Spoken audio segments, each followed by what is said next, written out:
प्यार की शुरुआत। शाम को ठीक 3:45 पर माधव केमिस्ट्री कोचिंग के लिए निकला। ठीक 4 बजे वह कोचिंग क्लास में पहुंचता है। अंकिता पहले से आकर अपनी जगह पर बैठ चुकी थी। वह माधव को देखकर मुस्कुराई। माधव भी उसे देखकर मुस्कुराया। अंकिता इशारों इशारों में माधव से कह रही है कि माधव, तुम शनिवार कोचिंग क्यों नहीं आए।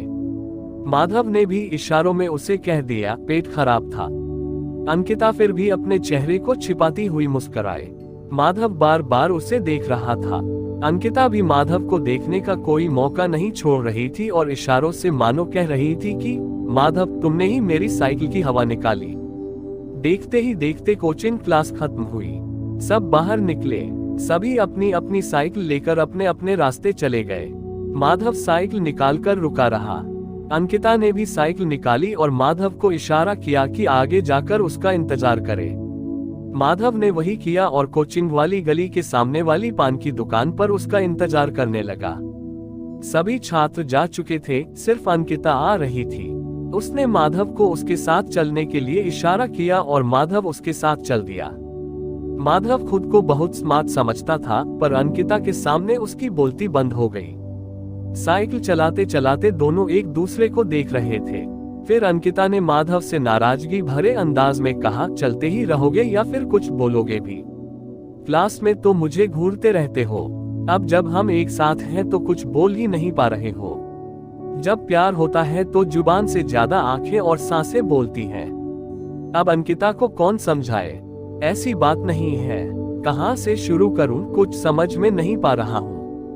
अंकिता हंसती हुई बोली, क्लास में तो बहुत हीरो बनते हो, बेकार के चुटकुले सुनाकर सबको बोर करते हो, और एक लड़की के सामने बोलती बंद हो गई। उसकी बातें सुनकर माधव फिर हंस पड़ा। फिर उसने हंसते हुए कहा, क्लास की बात और है, अब की बात और है। क्लास में सभी एक समान हैं, पर तुम मेरे लिए खास हो, इसलिए तुम्हारे सामने कुछ बोल नहीं पा रहा हूँ। चलो कोई बात नहीं, पर ये तो बताओ कि तुम शनिवार को क्यों नहीं आए थे। लूज मोशन हुआ था या फिर चोरी पकड़ी जाती इसलिए भाग गए। अंकिता हंसती हुई कह रही थी। कैसी चोरी अंकिता, मेरी तबीयत खराब थी तो नहीं आया। माधव घबराते हुए बोला, अरे तुम इतना घबरा क्यों रहे हो, मैंने तो ऐसे ही पूछा क्योंकि तुम कभी भी क्लास मिस नहीं करते हो। तुम शनिवार को नहीं आए तो मैं क्लास में अकेलापन महसूस कर रही थी। तुम रहते हो तो अपनी उपस्थिति से माहौल को कुछ खास बना देते हो। बस यही बात है और कुछ नहीं। चलो, किसी को तो क्लास में न आने से मेरी कमी महसूस होती है। माधव ने हंसते हुए कहा, पर मुझे लगा तुम आए थे माधव, और मेरी साइकिल की हवा तुमने ही निकाली थी, है ना। अंकिता ने माधव की ओर गौर से देखते हुए कहा, किसी की उपस्थिति को महसूस कर लेना, यह एहसास ही तो प्यार है। पर अंकिता इस प्यार को अभी जान नहीं पाई थी। माधव सुनकर हक्का बक्का रह गया। चोरी पकड़ी जा चुकी थी, इसलिए उसने कहा, हाँ मैं आया था, तुमसे बात करना चाहता था। कोई रास्ता न मिलने पर मुझे ये तरकीब सूझी कि जब तुम साइकिल को लेकर पैदल आओगी तो मैं तुम्हारे साथ हो लूंगा और बहुत सारी बातें करूंगा। पर जब हवा निकलने की आवाज बहुत जोर की हुई तो मैं डर गया और वहां से भाग गया और सामने वाली पान की दुकान के पास जाकर छुप गया और तुम्हारे आने का इंतजार करने लगा। जब तुम साइकिल लेकर पैदल आ रही थी तो तुम बहुत खूबसूरत लग रही थी। मुझे खराब भी लगा क्योंकि मैंने बिना सोचे समझे तुम्हें तकलीफ दी। तुम इतनी गर्मी में बहुत दूर तक पैदल चली। माधव, तुमने अच्छा किया।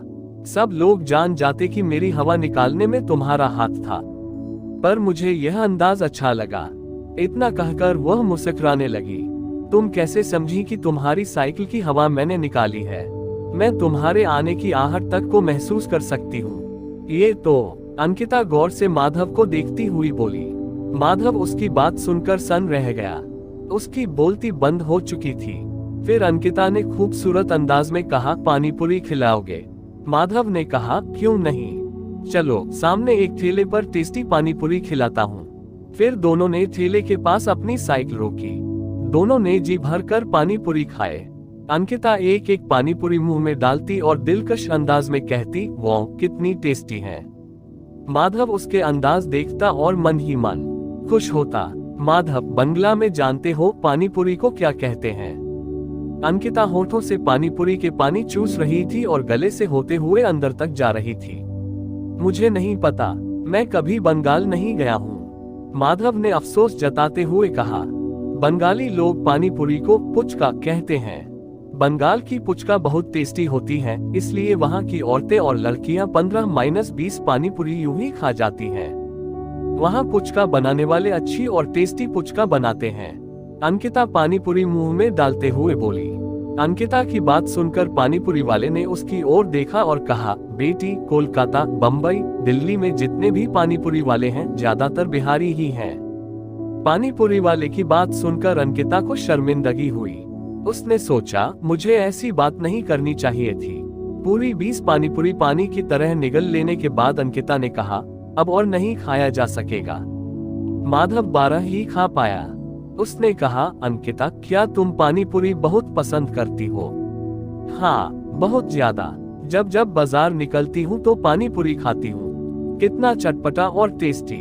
जब भैया के साथ बाजार आती हूँ तो जी भरकर खाती हूँ, अंकिता ने माधव की ओर देखते हुए कहा। माधव ने बताया कि उसे डोसा खाना ज्यादा पसंद है। तुम कितने भाई बहन हो और तुम्हारे भैया क्या करते हैं? हम 2 भाई बहन हैं। मेरे बड़े भैया सहकारिता पदाधिकारी हैं, अंकिता ने गर्व करते हुए कहा। अच्छा, तुम एक पदाधिकारी की बहन हो, अच्छा लगा जानकर, माधव ने भौं उठते हुए कहा। माधव, अब मुझे चलना चाहिए, बहुत लेट हो गई हूँ। भैया भी आ गए होंगे। तुम कल फिर मिलना चाहते हो या नहीं, बताओ, अंकिता ने धीरे से कहा। ठीक है, हम कल फिर मिलेंगे और बातें भी करेंगे। अब तुम जाओ, अंधेरा भी होने वाला है। संभल कर जाना। Bye, take care. तुम भी अपना ध्यान रखना माधव, कल फिर मिलते हैं। फिर दोनों अपने अपने घर की तरफ चल दिए। पूरे रास्ते भर माधव यही सोचते हुए जा रहा था कि मेरी चोरी पकड़ी गई और अंकिता बहुत ही समझदार है। एक होनहार लड़की होने के साथ साथ बहुत मासूम और खाने की शौकीन भी है। उसके बात करने का ढंग तो माशाअल्लाह, क्या कहने। माधव ये सब सोचते सोचते घर पहुंच गया। फिर चाय पीने के बाद वह ऊपर चला गया और चांदनी रात का आनंद लेने लगा। चांद को देखते हुए अपने चांद को भी याद करता। उसे अपना चांद हर मायनों में आसमानी चांद से ज्यादा खूबसूरत प्रतीत हो रहा था। वह सोच रहा था कि अगर मैं उसका फोन नंबर मांग लेता तो अच्छा होता। हम बहुत सारी बातें करते। वह अपने मोबाइल में गेम खेलता गया और अंकिता के बारे में सोचता रहा। सोचते सोचते वह इस नतीजे पर पहुंचा कि जब कल अंकिता से मिलेगा तो उसका नंबर मांगेगा। फिर सोचा कि उसके पास तो अभी तक मोबाइल देखा ही नहीं, शायद उसके पास मोबाइल न होता तो काजल उसका नंबर मुझे दे देती। खैर, कल अंकिता से पूछूंगा कि क्या उसके पास मोबाइल है। वह शाम माधव ने अंकिता के बारे में सोचते सोचते ही बिता दी। उधर अंकिता का भी यही हाल था। अंकिता भी माधव को बहुत याद कर रही थी। चूंकि अंकिता और उसका भाई ही घर पर रहते थे, इसलिए वह आराम से माधव के बारे में सोच सकती थी। अंकिता का बर्थडे 3 दिन बाद आना था, इसलिए उसने ये प्लान बनाया कि भैया से मोबाइल मांगूंगी और जब भैया घर पर नहीं रहेंगे तो पढ़ाई करने के बाद खाली समय में माधव से बात कर लिया करूंगी। ये सोचकर रात के खाने में वह भैया का पसंदीदा खाना बनाती है। अंकिता भैया के सामने तंदूरी रोटी, पनीर टिक्का के साथ में दाल मखनी परोसती है तो दीपक खुशी से कहता है, अंकु, तुमने मेरा पसंदीदा खाना बनाया। आज तो कोई खास दिन भी नहीं है। नहीं भैया, बस ऐसे ही बनाया है। हमेशा आपको दाल सब्जी ही बनाकर खिलाती हूँ, सो आज मन किया कि कुछ खास बनाकर खिलाऊं। अंकिता दीपक को चम्मच थमाती हुई कहती है। दीपक रोटी का निवाला मुंह में डालता हुआ कहता है, अंकु, पढ़ाई कैसी चल रही है? और हाँ, महीने के अंत में फीस के पैसे ले लेना मुझसे। और एक बात, तुमने टेस्टी खाना बनाया है, इसलिए इस महीने तुमको जेब खर्च के लिए 100 रुपए ज्यादा दूंगा। अंकिता रूठती हुई कहती है, नहीं चाहिए तुम्हारा 100 रुपया। बहन के प्यार को हमेशा तुम रुपए से तौलते हो भैया, कुछ खरीद कर भी तो दे सकते हो। दीपक उसके गालों पर अपना हाथ रखते हुए कहता है, तो मेरी प्यारी बहन को क्या चाहिए? 3 दिन बाद मेरा जन्मदिन है, यानी 26 जून को। आज 23 जून है। अंकिता बालों की लट को उंगली में लपेटती हुई बोली, सॉरी अंकु, मैं हमेशा की तरह इस बार भी भूल गया था। बोलो तुमको क्या चाहिए। वादा करता हूँ जो चाहोगी मैं तुमको दूंगा। अंकिता खुश होकर बोली, भैया मेरे सभी दोस्तों के पास मोबाइल है, सिर्फ मेरे पास ही नहीं है। इस बार एक मोबाइल दिला दो ना प्लीज। दीपक अंकिता के सिर पर हाथ रखते हुए कहता है, ओ के 25 जून को हम दोनों बाजार जाएंगे और तुमको जो मॉडल पसंद हो वह खरीद कर लेंगे। एक ही तो बहन हो तुम। दोनों खाना खा चुके थे। अंकिता दीपक के गले से लिपट गई और बोली, भैया तुम दुनिया के सबसे अच्छे भैया हो and I love you. Deepak भी कहता है, I love you too Anku. Ankita रात भर मोबाइल के बारे में ही सोचती रही कि कब कब माधव को फोन करना है। क्या माधव उसके साथ रात भर बातें करेगा। सोचते सोचते वह कब सो गई उसे भी नहीं पता। वह सुबह 6 बजे जागी। घर के सारे काम निपटाकर और दीपक को खाना खिलाकर ऑफिस भेजने के बाद अब सारा दिन अकेले अकेले या तो पढ़ाई करना था या टीवी देखना था। उसे गाने सुनने का बड़ा ही शौक था, इसलिए उसने टीवी में गाने वाला चैनल लगा दिया। फिर रोमांटिक गाने सुनने लगी। गाना देखने का सिलसिला चालू था। एक गाना आया, हाँ पहली बार एक लड़की मेरा हाथ पकड़कर बोली हाँ रे हाँ। इस गाने को सुनकर अंकिता अपने हाथों को देखने लगी और सोच रही थी कि अगर माधव उसका हाथ पकड़कर उसी तरह करे जिस तरह गाने में हीरो और उसकी महबूबा कर रही है। सोचते सोचते वह सपनों में डूब गई, जहां वह और माधव एक दूसरे का हाथ पकड़कर घूम रहे हैं, प्यार की बातें कर रहे हैं। माधव उसकी जुल्फों के साथ खेल रहा है। एक अद्भुत एहसास हो रहा था जो पहले उसने कभी महसूस नहीं किया था। उसे ये एहसास अच्छा लग रहा था। फिर वह टीवी बंद कर बिस्तर पर चली जाती है, एक तकिए को अपने सीने से लगाती है और दूसरे को अपने सिर के नीचे रख देती है और फिर से एक अनोखी दुनिया में खो जाती है, जहां सिर्फ और सिर्फ वह और माधव है तथा प्यार ही प्यार। अगले दिन माधव समय से पहले ही कोचिंग क्लास आ गया था और क्लास के बाहर अंकिता के आने की राह देख रहा था। ठीक 3:55 बजे अंकिता को साइकिल से आता देख माधव बहुत खुश हुआ। अंकिता माधव को देखते हुए मुस्कुरा रही थी और माधव भी मंद मुस्कान बिखेर रहा था। दोनों की नजरें मिली, नजरों ने बातें की, फिर दोनों क्लास में चले गए। दोनों क्लास में बैठकर शिक्षक की तरफ कम, एक दूसरे की तरफ ज्यादा देख रहे थे। इशारों में दोनों ने आज फिर मिलेंगे और साथ चलना भी फिक्स कर लिया। क्लास खत्म हुई। सभी छात्र छात्राएं बाहर निकले और अपनी अपनी साइकिल उठाकर अपने अपने घर को चल दिए। माधव भी अपनी साइकिल उठाकर आगे रास्ते की तरफ चल दिया। फिर अंकिता भी पीछे पीछे आने लगी। फिर दोनों एक साथ चल दिए। बातों का सिलसिला शुरू करने के लिए अंकिता माधव से कहती है, माधव कल दिन कैसा बीता? यहाँ से घर जाने के बाद क्या करते हो? यहाँ से घर जाने के बाद मैं तुम्हारे बारे में सोचता हूँ, तुम्हारी मुस्कान, तुम्हारी ड्रेस, और सोचता हूँ कि काश मैं तुमसे जब भी मन करे तब बात कर सकता। घर पर अकेला होने पर और भी ज्यादा तुमसे बातें करने का दिल करता है। मैंने तो तुम्हारा मोबाइल नंबर ही नहीं लिया। क्या तुम अपना नंबर दे सकती हो अंकिता? मेरा मोबाइल नंबर लेकर क्या करोगे? अंकिता हंसते हुए कहती है, तुमसे पढ़ाई की बातें करूंगा, हाल चाल पूछ लूंगा, मन नहीं लगेगा तो गप्पे मारूंगा। माधव ने भी हंसते हुए कहा, माधव मैं एक लड़की हूँ और एक लड़की बहुत सारे बंधनों में बंधी रहती है।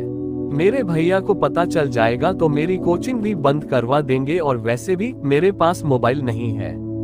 अगर मोबाइल होता तो तुम्हें नंबर जरूर देती, पर हाँ, मेरा जन्मदिन 26 जून को आने वाला है। मैंने भैया से मोबाइल की मांग की है और मुझे भैया पर पूरा यकीन है कि वह मुझे मोबाइल जरूर खरीद कर देंगे। तब मैं तुम्हें अपना नंबर दे दूंगी। माधव कुछ सोचता हुआ कहता है, तुम्हारे बर्थडे में और 2 दिन शेष हैं। क्या तुम बर्थडे के दिन क्लास मिस कर सकती हो?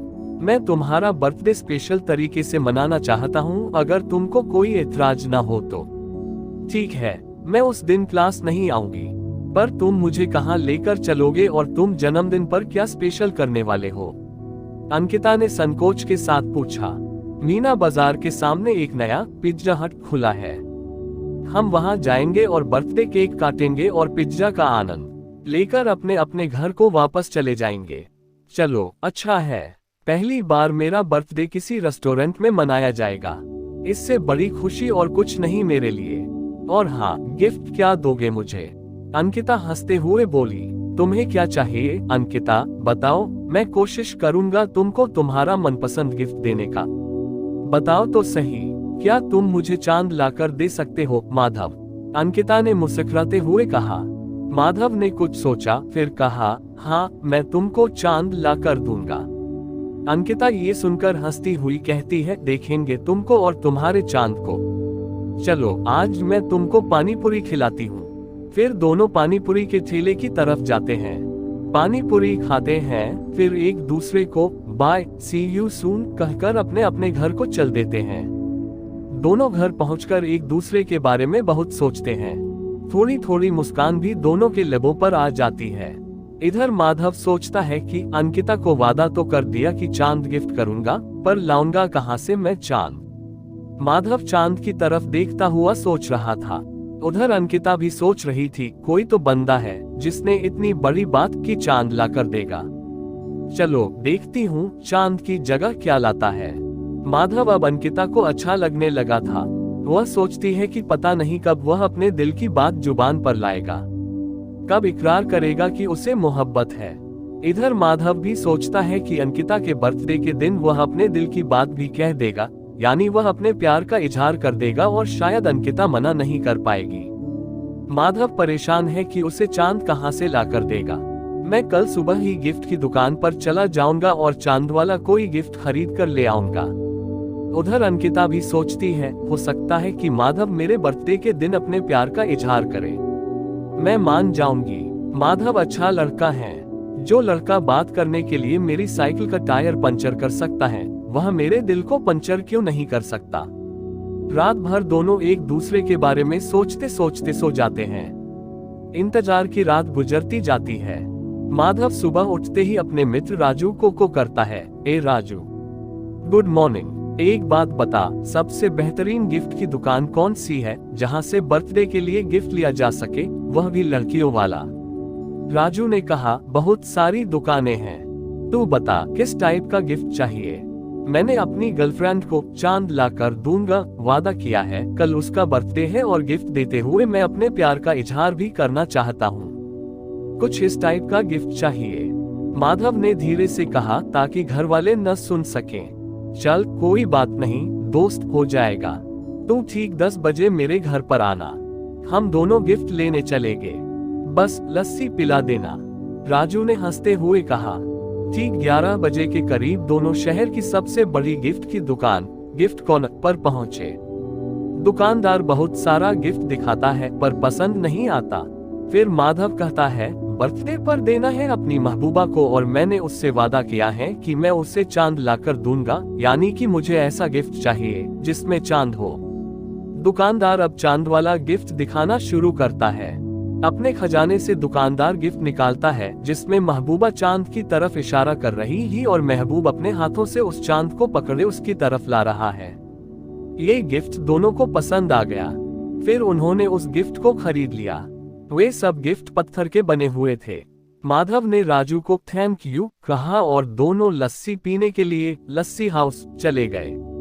शाम को माधव कुछ पहले ही कोचिंग पर चला आया और अंकिता के आने का इंतजार करने लगा। 4:05 हो गए, सभी छात्र क्लास में जाने लगे। माधव बाहर अंकिता के आने के इंतजार में था। फिर 4:10 हो गए तो माधव उदास मन लेकर अंदर क्लास में चला गया। 4:15 पर अंकिता भी पसीने से लथपथ क्लास में आई। दोनों ने एक दूसरे की तरफ देखा, नजरों से नजरें मिली। माधव ने इशारों में अंकिता से पूछा, इतनी लेट क्यों हुई? अंकिता ने भी इशारों में कहा, बाद में बताती हूँ। क्लास खत्म होने के बाद दोनों एक साथ साइकिल से चलने लगते हैं। फिर माधव कहता है, आज क्लास आने में इतनी लेट क्यों हो गई अंकिता?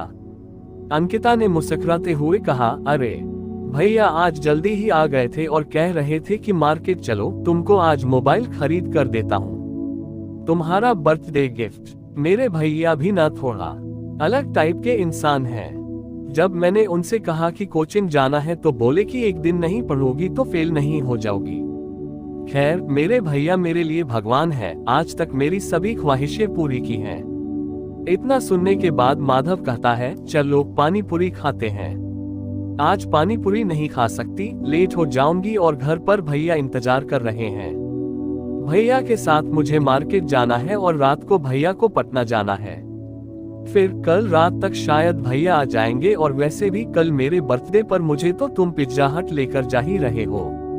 चलो ठीक है, तो कल हम मिलते हैं। कोचिंग क्लास फिर पिज्जा हट पर।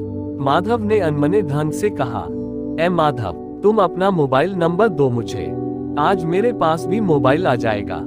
भैया के चले जाने के बाद मैं तुमको कॉल करूंगी, अगर तुम्हें कोई ऐतराज ना हो तो। भला मुझे क्यों ऐतराज होगा, मैं तो खुद दिन रात तुम्हारे ख्यालों में खोया रहता हूँ। मैं खुद तुमसे बातें करने के लिए बेचैन रहता हूँ।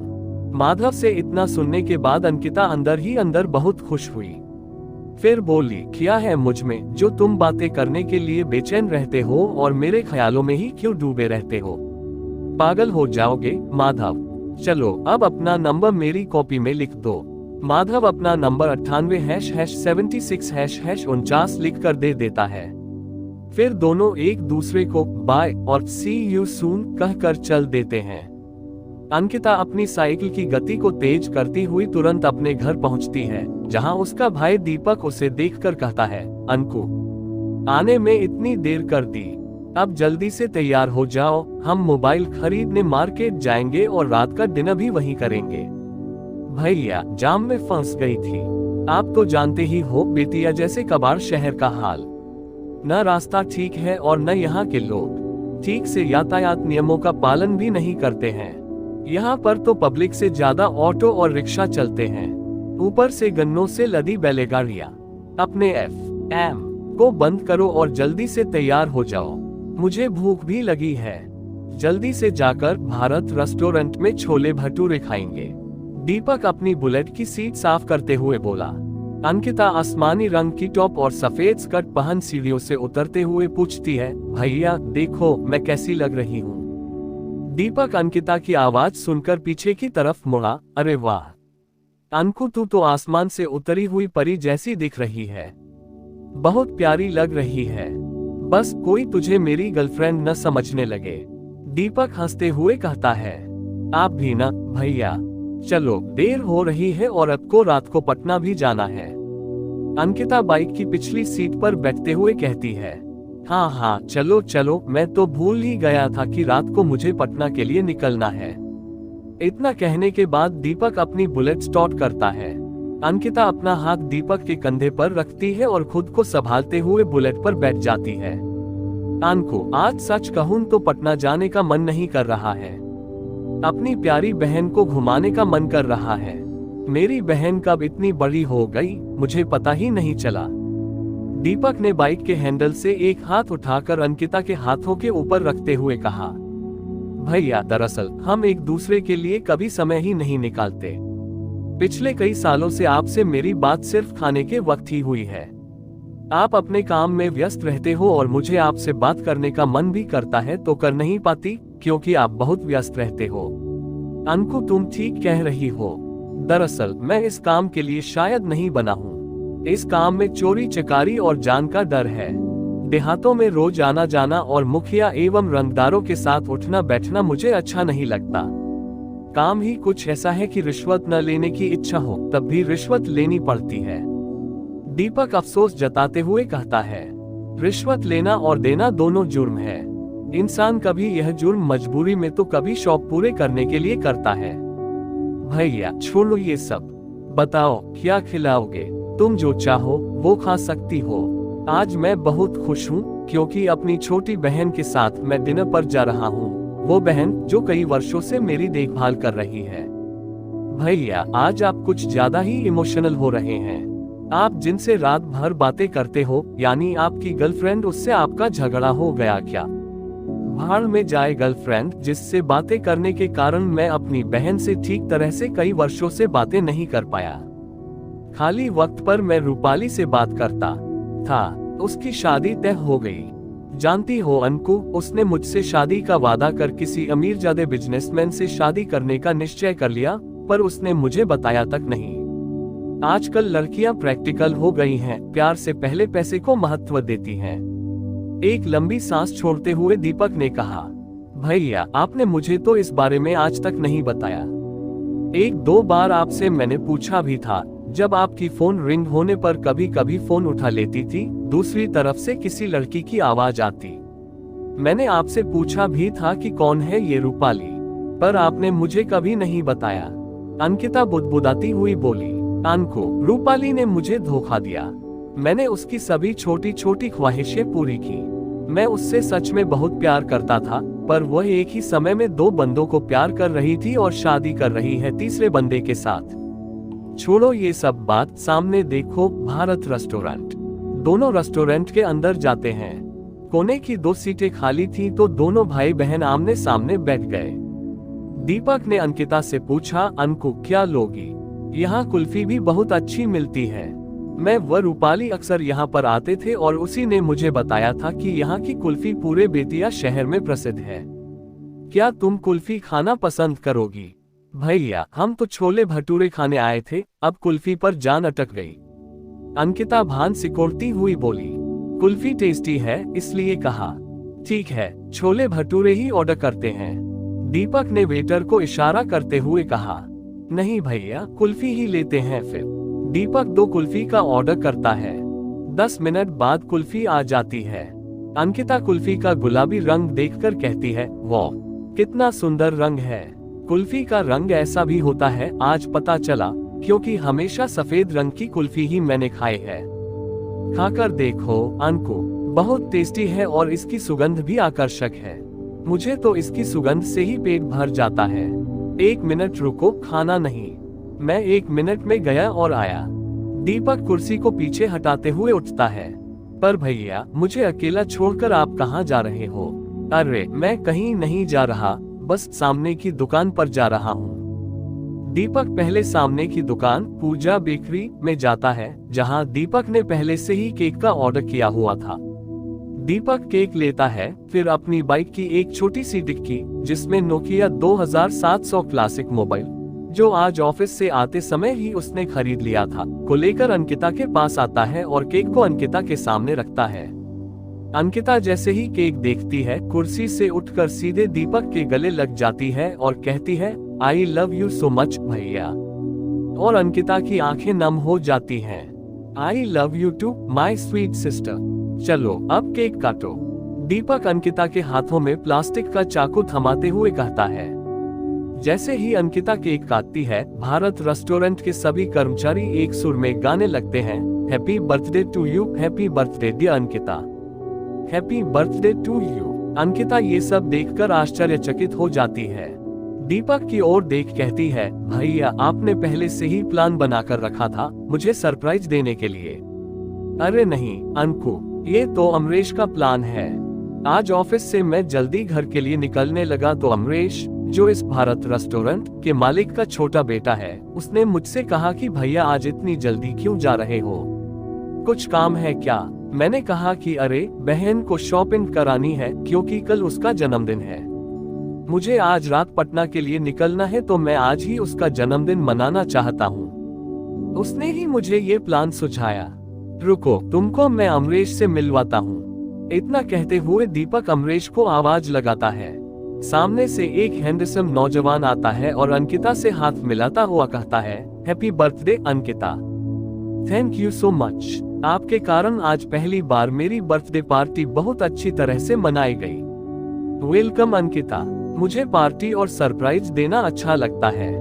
दीपक भैया ने मुझे हमेशा अपना छोटे भाई मानकर जो स्नेह मुझे दिया है, उनके लिए इतना करना तो मैं अपना फर्ज समझता हूँ। 1 घंटे तक तीनों में बहुत सारी बातें होती हैं, लेकिन अंकिता के मन में कुछ और ही चल रहा था। मन ही मन वह ये सोच रही थी कि कब यहाँ से घर के लिए निकलेगी और कब वह घर जाकर माधव से बातें करेगी। पर अमरेश एक के बाद एक ऑर्डर दिए जा रहा था, कभी समोसे, कभी मिठाई तो कभी रसमलाई। अंकिता दीपक को बार बार इशारा करती है कि चलो घर, बहुत देर हो गई। पर दीपक इशारों में उसे कहता है, अभी तो 9 ही बजे हैं। अब तो अंकिता को घुटन सी होने लगी और वह कहती है, भैया बहुत देर हो गई, अब घर चलते हैं, और आपको भी रात को पटना के लिए निकलना है। फिर सभी टेबल से उठते हैं और एक दूसरे को गुड नाइट बोलकर चल देते हैं। रास्ते भर दीपक अमरेश के बारे में बताते बताते अंकिता को पकाता रहता है। अमरेश ऐसा लड़का है, वैसा लड़का है, अभी ऑफिस में 2 ही महीने हुए हैं ज्वाइन किए हुए, अभी क्लर्क है, बाद में ऑफिसर भी बन सकता है। अमरेश मुझे बहुत अच्छा लगता है, बहुत कम उम्र में ही इसने सरकारी नौकरी पाली है। अंकिता बेमन सब सुन रही थी। उसे इन सब बातों से कोई फर्क नहीं पड़ रहा था, क्योंकि अंकिता को तो इंतजार था कि कब वह घर पहुंचे और माधव से बात करे। सोचते सोचते दोनों घर पहुंच जाते हैं। उधर माधव भी सोचते सोचते परेशान हो रहा था कि अभी तक अंकिता फोन क्यों नहीं कर रही है, या उसने अभी तक मोबाइल नहीं खरीदा होगा। रात के 11 बज चुके थे। ये जो इंतजार होता है ये बहुत ही कष्टदायक होता है। माधव को नींद नहीं आ रही थी। वह महसूस करता है कि किसी का जब इंतजार रात में किया जाता है तो रात भी बहुत बड़ी लगने लगती है। रात को जब माधव को नींद नहीं आती है तो उसे पेशाब भी बहुत आता है। माधव की आदत है पेशाब करने के बाद पानी पीना। माधव तो अब तंग आ गया था, न ही उसे नींद आ रही थी और न ही अंकिता की कॉल पर पेशाब बार बार आ रहा था। 10 बजे से रात 12 बजे तक माधव ने 2 बोतल पानी भी पी लिया था और 5 बार पेशाब भी कर चुका था। बार बार मच्छरदानी से बाहर निकलने के कारण मच्छरदानी के अंदर मच्छर भी बहुत घुस चुके थे। अब एक तरफ अंकिता की कॉल के इंतजार में नींद नहीं आ रही थी तो दूसरी तरफ मच्छरों की भनभनाहट और काटना। ये सब करते करते अब रात के 1 बज गए थे। वह कमरे की लाइट को जलाकर मच्छर मारने लगा। 1:10 पर उसके मोबाइल की घंटी बजी। वह खुशी से उछल पड़ा। कॉल एक नए नंबर से आई थी, इसलिए कुछ सोचने से पहले ही माधव समझ गया कि कॉल अंकिता की है। Hi Ankita, happy birthday, the most beautiful girl in the world. कैसी हो? बहुत इंतजार कराया तुमने। तुम्हारी कॉल का इंतजार करते करते मैंने सोने का वक्त ही निकाल दिया। अब तो नींद ही नहीं आ रही है। एक मच्छर जो उसके पैर से खून चूसकर भारी भरकम हो गया था और उड़ने लायक न था, उसे उंगली से दबाते हुए उसने बात खत्म की। Thank you so much dear, और तुम मेरा इंतजार क्यों कर रहे थे? चलो अब रात बहुत हो गई है, सो जाओ। अंकिता ने भी उबासी लेते हुए कहा। अरे मैं अभी नहीं सो सकता, मैं तुमसे बातें करना चाहता हूँ। पिछले 5 घंटों से इंतजार कर रहा हूँ, मुझे तुम्हारी मधुर आवाज सुननी है। माधव के कानों पर मच्छर की सुरीली भनभनाहट हो रही थी, तो अपने एक हाथ से मच्छरों को उड़ाते हुए उसने अपनी बात को खत्म किया। अंकिता को माधव की यह अदा अच्छी लगी। फिर उसने कहा, अच्छा माधव, तुमको मुझसे बातें करने में अच्छा क्यों लगता है? क्या कुछ खास बात है मुझ में, या यूं ही बातें कर रहे हो? अंकिता ने गंभीर होकर कहा, क्योंकि तुम मुझे बहुत अच्छी लगती हो। मैंने तुम जैसी सुंदर लड़की आज तक नहीं देखी। पर माधव को ये दिख गया था कि एक मच्छर बड़े चाव से नाक के सिरे पर बैठकर खून चूस रहा है। बस इतना ही कि मैं खूबसूरत हूँ, ये बात तो सभी कहते हैं, तुमसे कुछ अलग सुनना चाहती हूँ। अंकिता नाखुश होकर बोली। हसीन चेहरा, खूबसूरत जुल्फे और नशीली आंखों के साथ साथ एक खूबसूरत दिल भी तुम्हारे पास है, और यही कारण है कि मुझ नाचीज को इतनी रात को तुमने कॉल की अपने वादे को पूरा करने के लिए, क्योंकि आज के समय में तो लोग वादा करके मुकर जाते हैं। माधव ने शायराना अंदाज में कहा। अंकिता माधव से अपनी तारीफ सुनकर बहुत खुश हो गई। फिर उसने कहा, अच्छा माधव, तुम जब मुझे देखते हो तो तुमको मेरे चेहरे में क्या सबसे ज्यादा अच्छा लगता है? तुम उस समय देखने में और भी खूबसूरत लगती हो जब तुम्हारे चेहरे पर बालों की एक लटा जाती है और फिर तुम अपनी उंगलियों से उस लट को हटाती हो। जब मैं तुमको ऐसे में देखता हूँ तो सोचता हूँ कि काश वह हाथ और उंगलियां मेरी होती और मैं तुम्हारे कोमल चेहरे को छू पाता, महसूस कर पाता उस एहसास को। और कुछ कहो न माधव, तुम वो पहले लड़के हो जिसके साथ मैं बातें कर रही हूँ। तुम मुझे बहुत ही अच्छे लगते हो। अंकिता ने बहुत ही धीरे से यह बात कही। अंकिता, तुम्हारी खूबसूरती की क्या तारीफ करूं? अभी भी कुछ शब्दों की तलाश है मुझे। पर मच्छर ने माधव के कान के कोमल भाग को तलाश कर लिया था। तो तुम शब्दों की तलाश करो, शाम को 4 बजे मिलते हैं फिर। अंकिता रूठती हुई बोली। अंकिता, रूठो मत, छोटी सी है जिंदगी, क्या इसमें भी रूठना जरूरी है? माधव ने फिर शायराना अंदाज में कहा, मैं रूठी नहीं हूँ, डर लगता है। मुझे फिक्र है हमारे इस वक्त की, कहीं आने वाले वक्त पर हमारे ये शब्द अपना अर्थ न बदल लें। अंकिता कुछ सोचते हुए बोलती है। अंकिता, मैं शब्द हूँ और तुम मेरा अर्थ। तुम्हारे आने से जिंदगी में एक अनोखी हलचल आई है। पर माधव को मच्छरों की हलचल का पता ही नहीं चल पा रहा था। मच्छरों को भी उससे प्यार हो गया था। वह मच्छरों को इस तरह खून पिला रहा था जैसे एक माँ अपने बच्चे को दूध पिलाती है। माधव, तुमको अभी नींद आ रही है? सुबह के 3 बजने वाले हैं और मैं चाहती हूँ कि अभी हमें सो जाना चाहिए। Okay, good night Ankita. कल शाम को मिलते हैं कोचिंग में और फिर पिज्जा हट में तुम्हारे बर्थडे पर। Good night, take care, Madhav ने फिर उबासी लेते हुए कहा। Good night Madhav, see you soon, take rest, Ankita ने भी उबासी लेते हुए कहा। दोनों ने अपना अपना फोन काटा, पर माधव अभी भी नहीं सो पा रहा था और बुदबुदाया, बिन कहे बहुत कुछ कहना था तुमसे। जिंदगी में कई बातें ऐसी होती है जिन्हें चाहकर भी हम नहीं कह पाते। हमें सही वक्त का इंतजार करना होता है।